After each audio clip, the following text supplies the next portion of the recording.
Welcome, ladies and gentlemen, boys and girls. We are talking fantasy basketball here today, and we have an epic trade that's going down.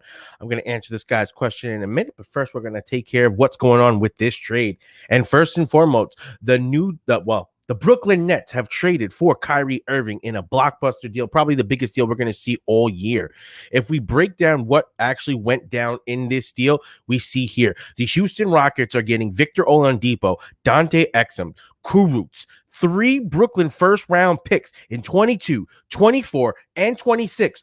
All 3 of these picks are unprotected, meaning that God forbid, Brooklyn has a horrible year in 26. That pick is going directly to the Rockets. On top of that, they're getting the Milwaukee 2022 pick, and they're getting 4 first-round swaps with Brooklyn. If we remember with the 4 first-round swaps, that's how the Boston Celtics were able to build some of the depth that they have built, is because of the deals that they made for Kevin Garnett back in the day. That gave them all the pick swaps. So when you look at this deal, the Nets, they get James Harden. That's all they get, James Harden. But they also gave up Caris Levert, a young up-and-coming scoring stud who I don't really think is that much of a drop-off from James Harden. And they give up Jarrett Allen, who is their biggest inside presence on defense. Because if we've noticed the one thing about DeAndre Jordan has gotten a little bit slower, and he's not defending the paint as good as he used to. So once they switch Jarrett Allen into the starting role, he's definitely given them a big boost on the defense. So on the trade-wise, yes, offensively, the Nets are going to get better. But defensively, what does that do for them? That's going to be something that we're really going to have to look at and see how that plays out and what the Nets do. Because when we see here, Bobby Marks is saying the Nets traded their 5.7 or the Nets have a 5.7 mid-level exception, and they have a 5.7 million disabled player option that's going to be available to them after this trade in order to fill out their roster. When we look at the Nets roster right now, they have Kevin Durant, James Harden, Kyrie Irving, Jordan Harris, Shamet, and Bryce Brown, and a bunch of other players. Fantasy-wise, I think Kevin Durant is not going to change. He's a guy that can do everything. I think his scoring is going to go down a little bit, Kevin Durant, in this type of situation when you have guys like James Harden and Kyrie Irving. So that is going to affect him.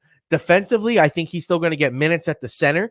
I think he's still going to be able to give you good rebounds. I think he'll be a valid center option in fantasy basketball going forward because of the way this lineup shifts. But the Nets are definitely going to have to make another move. There's no way the Nets are going to be able to leave this roster as is, which does put the value of some of these guys in flux. One thing I want to show you guys real quick right here is this is the per game average in fantasy basketball and categories leagues for some of these guys. One of the top players that we're looking at right here was Kyrie Irving when he was playing. When Kyrie Irving was playing this season, he was averaging he was scoring at 50% scoring efficiency. He, made all his free throws so far this season. He averaged 3.7 3-pointers per game, 27 points, 5 rebounds, 6 assists, 1.6 steals. He was balling out. Kyrie Irving was balling out. But as everyone knows, Kyrie Irving also decided that he's not going to show up anymore for work. He's not going to be participating with the Nets.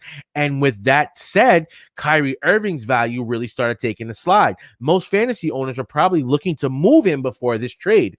Now, with this trade and James Harden coming here, this definitely lowers Kyrie Irving's value even more, making it really hard for you to try to maneuver and get a deal for Kyrie Irving. I think that Kyrie Irving now has just become a hold in fantasy basketball because we don't know what's coming next. If you're able to get a pretty solid offer for him, I would take that solid offer for Kyrie Irving because, one, there's rumors that he may not even come back this season. We really just don't know what's going on. 2, Kevin Durant. I think Kevin Durant will be pretty solid just for the mere fact that he's going to have to probably play a lot more at the power forward and at the center with the construction of this lineup. You're going to have to run guys like Kyrie, Harris, and Harden as your 1, 2, 3, moving Kevin Durant more to the 4 and 5 positions in order for them to make this work. One player that we really need to talk about in this, though, is James Harden and how that impacts his value as being, the reigning number 1 player in fantasy basketball over these last couple of years. This is definitely going to change his numbers and change his impact. Like if we look at what Harden has been doing over his last 4 games, he's actually gone through his worst scoring slump Since he's been with the OKC Thunder. Okay, he's scored under 20 points in his last 4 games. If we look at him on a per game average, he's still playing phenomenally. But you can't. Are you going to have 3 guys that are going to be averaging, close to 30 points a game and 10 assists? That's not going to happen. It's only one ball. So I think it's going to become very interesting how you balance out KD, Kyrie, and Harden on this lineup for your fantasy basketball teams. It's really going to be a situation of, can you get any value for some of these guys, and can you fill some of your holes, or do these guys just fit perfectly with what you do? I think James Harden is someone, now that he's going to be getting such lower volume, can he reduce his turnovers enough to the point where he's not going to be so much of a liability, because he's not a great shooter. And one of the biggest reasons why he's so valuable to so many teams is because he's able to score so many points, get so many assists, he gets rebounds, he's a stat stuffer, and he's not going to have the ability to stat stuff like that. You can only one person's going to rebound the ball, only one person's going to pass. You figure maybe Kyrie takes the biggest hit. You'll still see Harden maybe averaging close to 10 assists. You probably see KD averaging close to 10 rebounds, and Kyrie might be the one that ends up taking the biggest hold, just because of the fact that he's already out. He's already having disputes and problems with Kevin Durant. And I think that that's going to be a situation that we're going to have to really look at and analyze once it happens. A couple of other players who actually, really benefited from this, I think, is Caris Levert. I think Caris Levert becomes someone in your leagues, if you have him, that's going to be phenomenal and fantastic for you. I think that the Pacers made a smart move in this deal, because the Pacers are getting a second-round pick. They're getting Caris Levert, and they're only giving up Victor Oladipo. When we look at Victor Oladipo, he's on an expiring contract. Yes, Victor Oladipo is good, but he's coming off of multiple surgeries, and Caris Levert is a lot younger, and he has a lot cheaper contract for them. So the Pacers, I think, overall made themselves a really good offer, put them in a good position for their future. I think Caris Levert's fantasy basketball value is going to go way up with this trade, because when you think about it, Caris Levert now is not going to have to defer to KD. He's not going to have to defer to Kyrie, and that's going to allow him to just really ball out. There's no TJ Warren there right now. You have Domantas Sabonis, who's a really solid big man, who really is able to stretch the floor for you. So it does give Caris Levert the ability to drive the lane. I think Caris Levert is really going to be a solid player coming out of this deal. When you think about this deal, he may be the player that benefits the most, because now he's going to get full opportunities with no one over his shoulder. Now, another player that we look at here is Jarrett Allen from the Cavs. Jarrett Allen is someone that, if you look at his overall stat line and what he's done for the Nets, he was a vital part over these last 3 years on their runs. He's a good defensive player. He's able to rebound. He's able to score. He's just an all-around talent that you definitely love to have, and he's only 23 years old. So for the Cavs, this is a no-brainer if you're able to get a guy like this and only give up, Dante Exum and maybe a unprotected first-round pick from Milwaukee, who we expect to be really good when you look at that core. So I think for the Cavs, it makes a great deal. But then the question becomes, what happens with Andre Drummond? Andre Drummond's value is going to take a huge drop with this, because how much are they going to play him once you get a guy like Jarrett Allen, who's 23 on a much cheaper contract, and that you see as part of your future, versus a guy like Drummond, who you're not going to re-sign at the end of the season. They would have already extended him. They would have already done something, or they wouldn't have made a trade like this. So Drummond's gone. That's probably the next shoe that's going to drop. We're going to have to see where he goes and how that impacts his value, because if we pull up Andre Drummond, let's just pull up Andre Drummond real quick. Andre Drummond. Okay. Okay. Andre Drummond. Andre Drummond this season, he's 46% from the field. 50% from the free throw line. That's horrible. He's averaging 4 turnovers a game. That's horrible. But he's getting you 18 rebounds, or 18 points and 15 rebounds per game, which is game changing. He's getting you 1.6 steals and 1.5 blocks per game. So he's been a monster for you on the defensive side and for the counting numbers. So now the biggest question with Andre Drummond coming into this is, how is Jarrett Allen going to affect his minutes? Are they going to play them together? Because I don't think you can really play them together, because neither one of them are really knockdown shooters. They're going to be able to space the floor for the guards to get into lane or for them to operate in the post. So I think that when you look at a guy like Andre Drummond, his numbers are going to be really impacted by a deal like this. He's currently averaging 31 minutes, but we could probably see that go down closer to maybe like 25 minutes per game with the addition of Allen, and you still have a guy like Kevin Love who hasn't come back yet from injury. So I think it's going to be really interesting to see what happens with Andre Drummond. More than likely, we could probably see Andre Drummond dealt before the deadline in order to just bring in some extra pieces and some extra capital for going forward. But that's something that we're going to have to look at as well. What happens to Andre Drummond? I don't like right now, maybe a good time to see if you can buy low on him. And if it doesn't cost him that much, you can get him and see if you can hold him. But if I'm an Andre Drummond owner, I'm not panicking yet. I'm going to ride it out and hope that Cleveland makes a trade with Drummond because his value right now is really in flux and you're going to get pennies on the dollar with him. It's the same situation with James Harden. If you have James Harden and you're trying to deal him now, you've definitely lost some value and you might be better off just holding on to James Harden right now because you don't know what kind of style they're going to play. We don't know what's going to go on with Kyrie. We don't know who's going to be the primary ball handler because it could be a situation where Harden plays point guard. You know, you're putting KD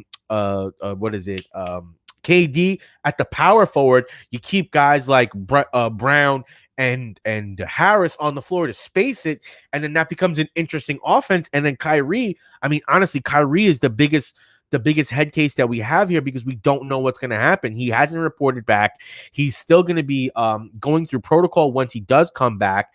And he's really been unhappy with the team. He's been complaining about a lot of things. So I think that this is a really interesting situation that we're going to have to look at with Kyrie Irving because depending on what Kyrie Irving does and how Kyrie Irving comes back, it's really going to affect the other two. I think Kyrie Irving is the biggest loser in this trade next to Andre Drummond because he's a man that's already out for personal reasons.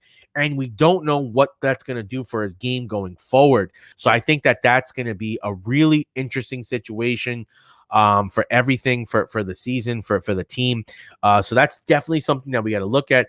And the last player that I want to talk about really quick on this is Victor Oladipo. Because Victor Oladipo now is going to be getting a shot to go over to the Houston Rockets, and he's going to be playing with guys like Christian Wood, who's been really solid. You have DeMarcus Cousins, you have John Wall. So they have a little bit of a squad. If we look at what Oladipo's done for the season, he isn't the most efficient shooter, but he can create for others, he can score, and he can hit the three. So are you really downgrading that much from Harden? I would say because of his attitude and what he's doing in the locker room, it's a no. Talent-wise, yes. If Harden was happy, then yes, it's a huge drop-off. But when you look at it from the scenario of how unhappy Harden is and how that friction is causing in the locker room, I think that it's a good deal for Houston. I think they made out like bandits. They're getting tons of picks. They're getting great a great player in return in Victor Oladipo, who they can either re-sign or just let walk at the end of this year. So they'll have cap space. I think overall, Houston did great. I think for the Nets, they definitely put themselves into that short list of teams that can compete for a championship, but they also put themselves in a list of where if you have teams with good big men, you know, it could be a problem for them. I think that the Celtics could be a team that could be a problem with them because they should be able to match up really well. Same thing with the Bucks, because when you think about the Celtics, they'll have Kemba, they'll have Brown, they'll have Tatum. Okay, so you have a big three to match up. All three of those guys can score. All three of those guys can shoot, and they can play some defense. Plus, then the Celtics have a lot of depth at the center position, and with those big men, that they can really dominate the paint. They can control the rebounds. They can play, you know, physical bully ball on this Nets team where you see DeAndre Jordan is not what he used to be. DeAndre Jordan can't really defend the paint. And I think that's going to be a real vulnerability for these Nets, is that you'll be able to get inside on them and you'll be able to score. So yes, this Nets team is going to have a high-powered offense, but the question is on defense, what are they going to be able to do when you really don't have that intimidation factor in the middle? One of the big things that happened this season is they swapped out Jarrett Allen for Jordan because Jordan just wasn't getting the job done. So I think this is going to be a really interesting scenario for fantasy basketball and for real basketball. I think the biggest winner in this deal has to probably be Victor Oladipo for his fantasy value because it really doesn't change much, whereas Harden's value is going to go down, Drummond's value is going to go down, and then Caris Levert is the other guy. Caris Levert's value is sky high. Like, honestly, if you told me I could trade a Kyrie Irving for Karis Levert, I would do that right now. Like Levert is going to be a problem. And just to pull up his numbers for you right now, he's shooting 43% from the field, 76% from the free throw line. He's getting 6 assists, 18 points. And this is on a team that had Kyrie and had KD. And lately, over his last couple of games, if we could just pull it up, when Kyrie hasn't been in the lineup, Caris Levert, hold on, let me go back this way so I can just pull up those stats for you guys real quick. Caris Levert, in his last couple of games with no Kyrie Irving, we're seeing 24 points, 22 points, 43 points, 21 points, 20 points. Look at his shooting: 50%, 36%, 65%, 47%, 53%. Why is that? Because now he's able to take it to the hole and not have to worry about someone else controlling the ball and clogging the lane. So I think that Caris Levert, if you're able to get a trade on him and people don't understand what his value could be, this would be the guy to go for. Caris Levert is the biggest winner of this trade in fantasy basketball wise, just because his usage is going to go sky high. He's a guy that can do everything. And if you can get yourself some Caris Levert, go get him. Now, guys, I want to thank you guys for stopping by and watching this video. Let me know your comments about the trade, what you guys think, what's going on with your teams. If you have any questions about, what you should expect or what's going on with them. But I want to thank everyone for their time. I hope you guys have a wonderful day. And yeah, man, this is going to be an interesting one.